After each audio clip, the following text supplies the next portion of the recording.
morning everyone. This is Peter Dew, public speaking trainer and coach.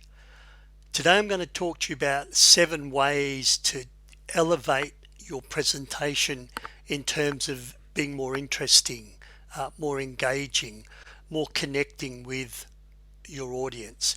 And I guess the reverse of being interesting is being boring.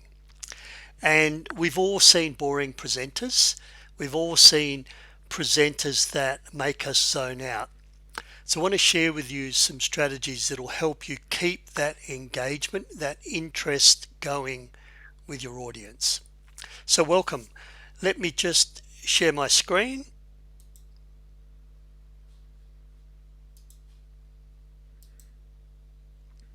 And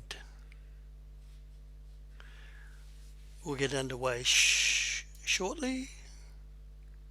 Screen number 1, share. All right. So 7 ways to make your presentation more interesting. So how to participate.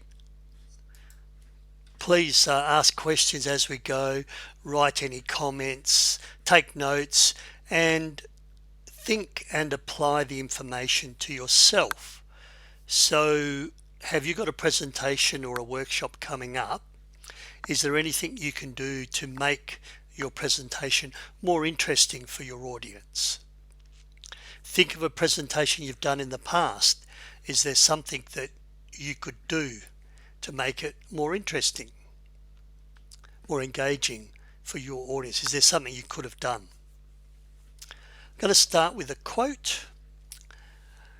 There are no boring topics, only boring presenters.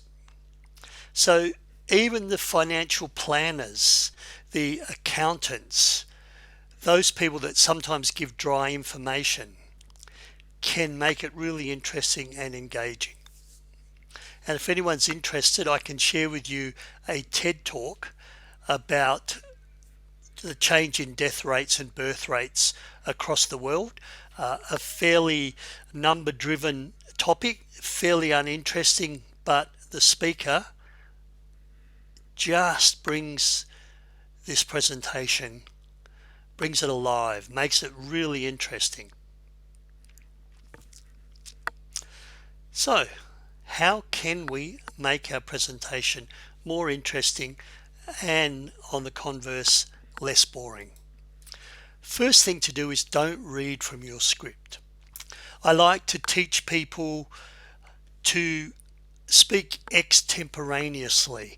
That means it's so well prepared or understood that you can take the topic, you can take your content wherever it needs to go, and it's adaptable for the audience. You can see the audience maybe zoning out, you can see the audience getting tired, but you're so well prepared that you can change the topic. Different audiences need different amounts of energy and information. If their eyes start to roll or they glaze over, you've got enough ability to adapt. It's called speaking extemporaneously. And it's a conversational presentation, but you are not reading from a script word for word. You are not presenting the 5 o'clock news. You are not the minister announcing a new project where they need to get all the details right, and hence they tend to read their speeches word for word. This is a sure way of not being interesting. This is a sure way of being boring. What do I teach people to do? Use a mind map. Get those key points, different things in a map, have your core message in the middle, and as I'll talk about later on, what stories illustrate your key points. Use a mind map. Or have a one-pager. I don't mind a one-pager outline, just that one A4 that you may have off to the side that goes through your main topics you want to talk about. Or use headings and bullet points. If you're not a mind mapper, use bullet points and headings. Please do not read from a script word for word. The second thing to avoid, if you want to be more interesting, is don't read from your PowerPoint slides. You can have your PowerPoint slides but don't read them. Don't use your PowerPoint slides as a script. So you've now got rid of your written script. You're not reading from a script. Instead, you've replaced your script with a PowerPoint slide and you're reading word for word. I think one of the most disengaging things, the most disrespectful things a speaker can do is read off their PowerPoint slides word for word as if they're reading from a teleprompter and reading the 5 o'clock news. This is indeed death by PowerPoint, when someone puts up a slide and reads off it word for word. I spoke about mind mapping and bullet points and outlines. I think your PowerPoint slides should be an outline or almost a mind map to guide you, but not to be your text. So what I like to use PowerPoint slides, I like to use images or photos, or maybe a graph if you're trying to illustrate some relationship, or a model. What you're looking at now is a model that shows 4 different things that I like to put on a PowerPoint slide rather than words. Here's the rule about PowerPoint and any other audio visual that you should use. I also use flip charts, I use a whiteboard, I sometimes do a handout, and I use PowerPoint. Your PowerPoint should enhance what you're saying. It's an audio-visual aid to add to what you're saying, not to replace what you're saying. So think of, how does this image capture, enhance, improve the words that are coming out your mouth, not be the script that you read from. Involve your audience. At the start of this 30-minute presentation, I asked you to ask questions. If you've got any comments, let them know. I started off by just having a full screen of myself talking to you for a few minutes. Then I went to share my slide. I'm going to stop sharing now. So now it's just me talking to you. So we're having a conversation. You're not distracted. You're not distracted by whatever image I had before. I'll go back to sharing my screen. So involve your audience. This is about making it interesting and not letting them zone out. And a little model I teach around this is tell them some information, show them an image. So I stopped sharing for a while, then I brought an image back up. Ask them, how would this apply to your own circumstances? Can you remember a time in the past? What would have you done differently to be more entertaining, more engaging? Have you got a workshop coming forward? What are you going to do differently to be more interesting, to be less boring in your presentation? This will take you into your mind. And when I'm doing live workshops, I ask people to share. Turn to the person next to you. Share. What's a comment? What's something you've learned? How would you use this information? I'll give you 2 minutes to have that discussion. And this little model helps to involve your audience and make your presentation more interesting.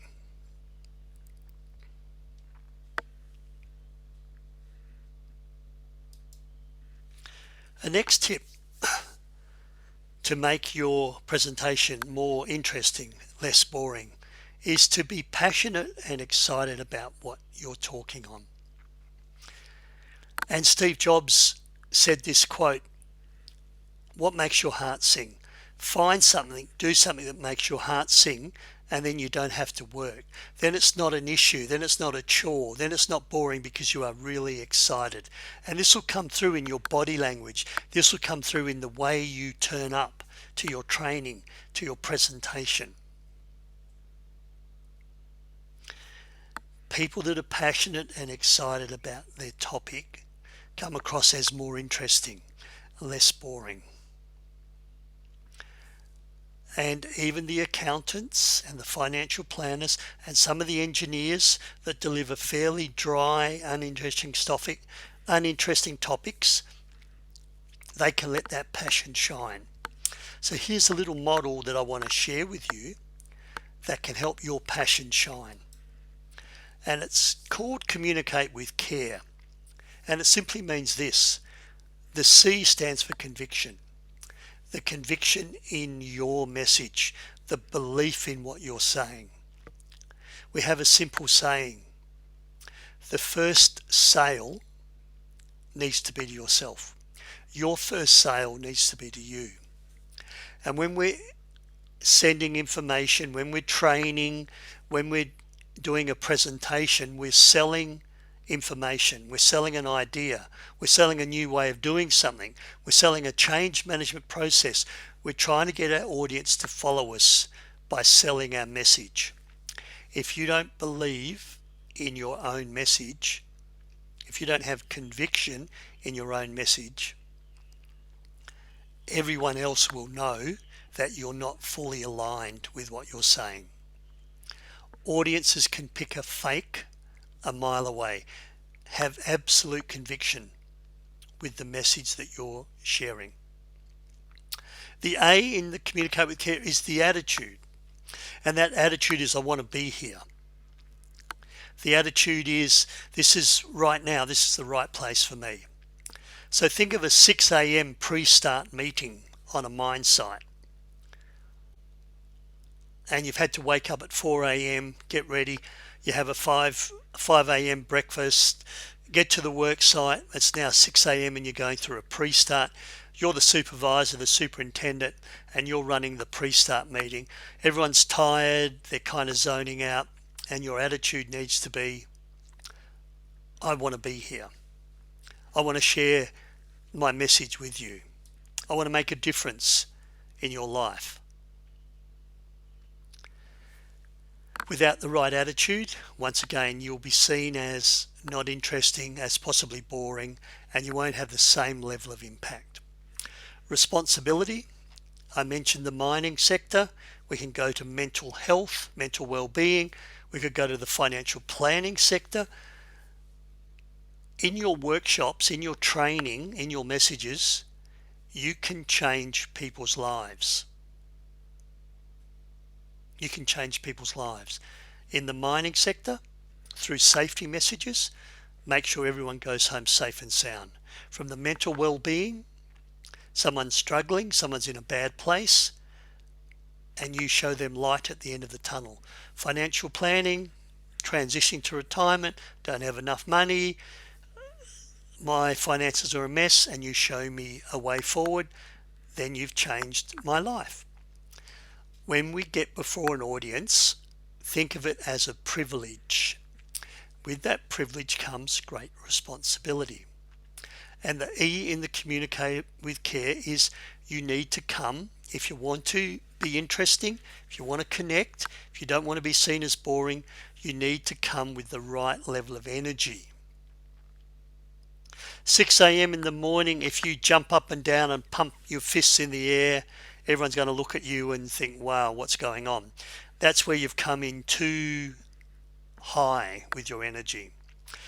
And you could also stand there and say, good morning. I know everyone's tired. We'll get through this as quick as we can, and then we can go to work. Energy level's too low. So you need to have the right energy and bring that energy if you want to be seen as interesting and not boring. So that's my Communicate with Care model. Use your stories to engage. Use your stories to engage your audience. What do I mean by stories?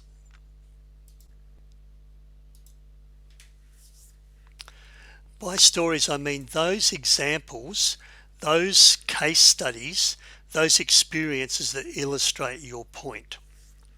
One of the things that they say when we're training, when we're presenting is people do not remember what you say. They don't remember what you say. So you might have big, important key messages. People don't remember what you say. They remember how you make them feel. So if you can elevate their hope, you can elevate their excitement, you can elevate their sense that they've got this, then you will have impact and they'll remember that. The best way to help people remember and create a feeling is by sharing those stories of hope, those stories of success, those stories of coming through adversity where people were struggling and you've helped them get through adversity. That's what people remember. So I do run a webinar on how to tell stories, but basically, if you've got a point to make, you tell a story, you illustrate the point, and you highlight the benefit or the value to the people in the room. If I tell a story and there's no point, then I'm a stand-up comedian or maybe a storyteller or an entertainer, which is fine if that's what you do. But generally when you're running a workshop or when you're speaking to have an impact. So the story needs to have a point. And more importantly, the point needs to have some benefit, some value to your audience. So in other words, if I tell a story and I make a powerful point and you say, well, so what? It has no benefit, no value to you, then once again, I've missed the mark. I'm not going to be engaging you. You're not going to find me interesting. And I'll drop back to the boring because I'm telling stories. I'm giving you information that is irrelevant to you. So tell a story, make a point, and highlight the benefit and the value to the people in the room.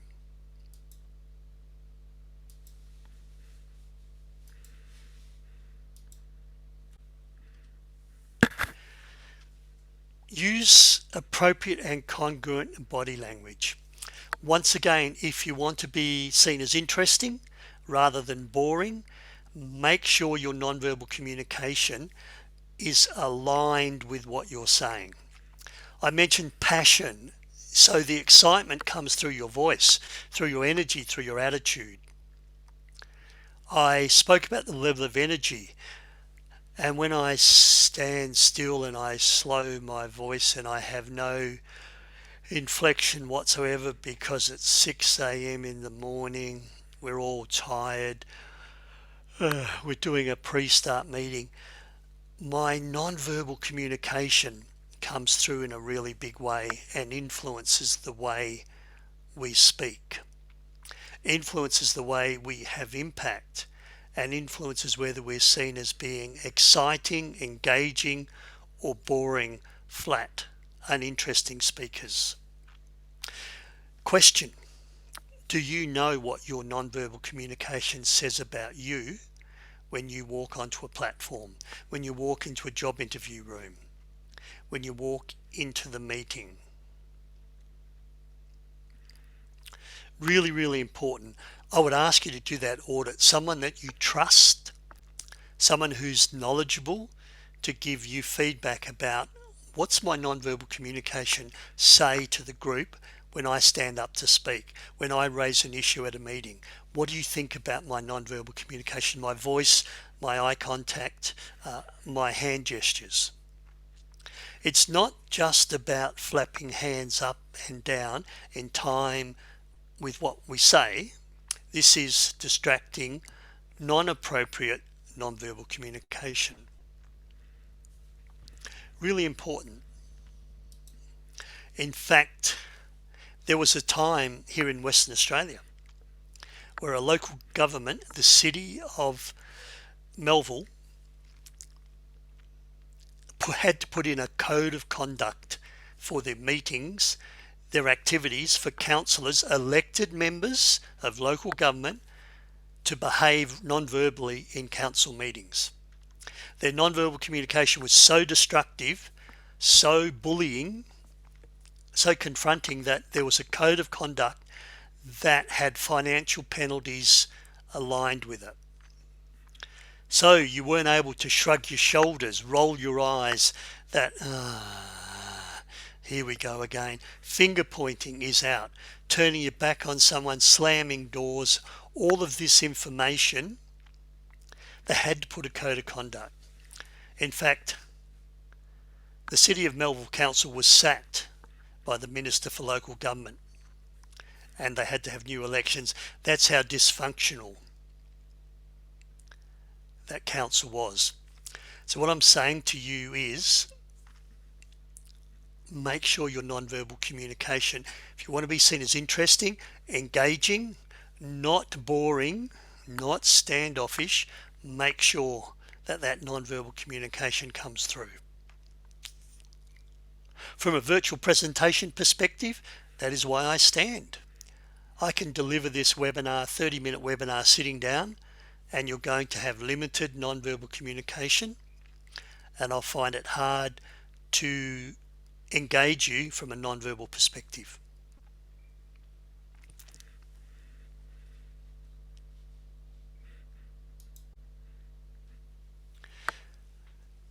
If you want to be seen as interesting and not boring, show the audience that you care about them. This webinar is not about me. This webinar is about giving you some information that you can take forward and use in your own presentation skills, in your own workshops. Show the audience that you care, because fundamentally your audience is sitting there looking at you, asking themselves, well, what's in it for me? Why do I care? Remember I told the story model? Make a point, tell a story. What's the benefits or the value to the audience? No benefit, no value, then there's no what's in it for me, and the audience will zone out and you'll lose your impact.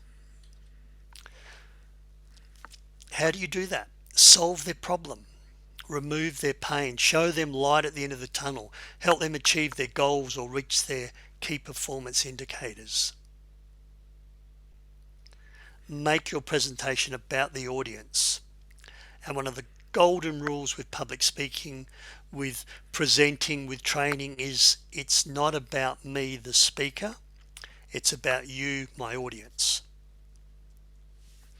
So there's 7 tips to help you be more engaging. 7 tips to help you be more interesting. 7 tips to reduce the risk of you being boring. And a bonus tip, one that I don't use humour if you're good at it. Why don't I use humour? I'm not very funny. My children, my adult children say, Dad, you can't say that, that's not funny. So I very rarely use humour, and the humour I do use is quite often accidental, and I just say something that turns out to be funny from the audience's perspective. But I love this quote from John Cleese. If I can get you to laugh, that means you like me more, which makes you more open to my ideas. And if I can get you to laugh at the point, so I'm trying to leave you with a powerful point. If I can get you to laugh at the point, by doing so, you are endorsing the point's truth. So if someone laughs at what you've said, and within what you've said is a powerful takeaway point, by definition, according to John Cleese, they've just endorsed what you've said.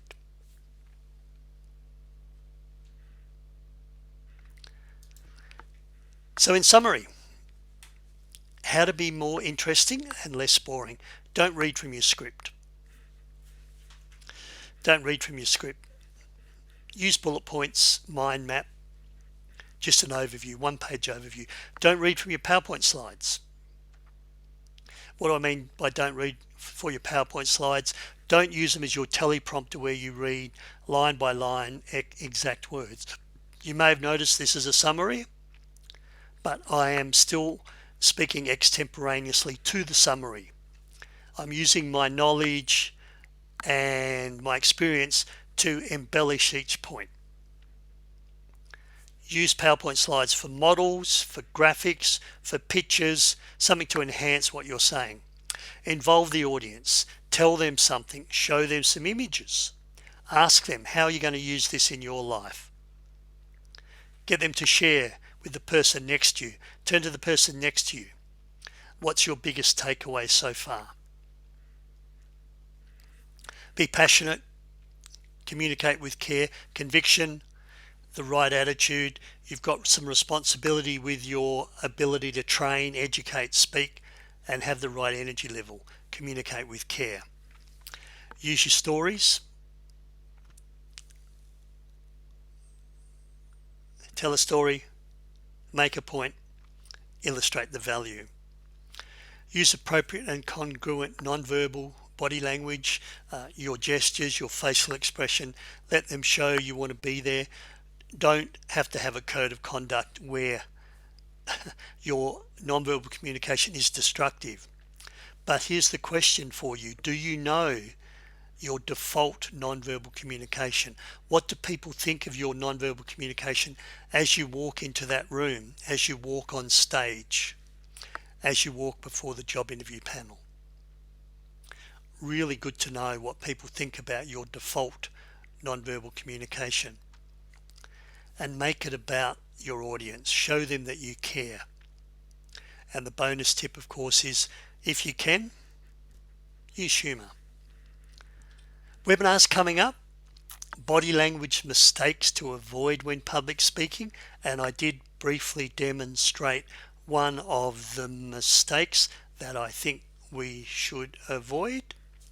7 ways to prime your audience. So this is to get that engagement, that anticipate going before you're on stage, before the workshop. 8th of March, 21st of March, just register. As always, I record my webinars. This one is being recorded, so should you not be able to attend, you can always ask me, Peter, can I look at the recording? Lots of online workshops coming up. COVID is here in WA, and face-to-face workshops that I've been doing for the last 2 years have been shut down. How to negotiate saying no. 28th of March. Winning presentation skills, 29th of March. All of these are on our website. Effective public speaking for the mining sector, and probably my number one seller, thinking and speaking off the cuff. Run across 4 90-minute sessions. So it is a 1-day workshop condensed into 4 90-minute sessions across 4 consecutive weeks, with a little bit of work in between, so when you come back we can talk about how things worked. You know how to reach me. I'd love your feedback and any comments. What would you like to hear moving forward? What topics would be of value to you? So don't be a boring speaker, be an engaging speaker. Which of these skills, which of these tools can you use to reduce the boringness, to increase the interest, the engagement, the connection that you have with your audience? This is Peter Dew, wishing you well on your public speaking journey.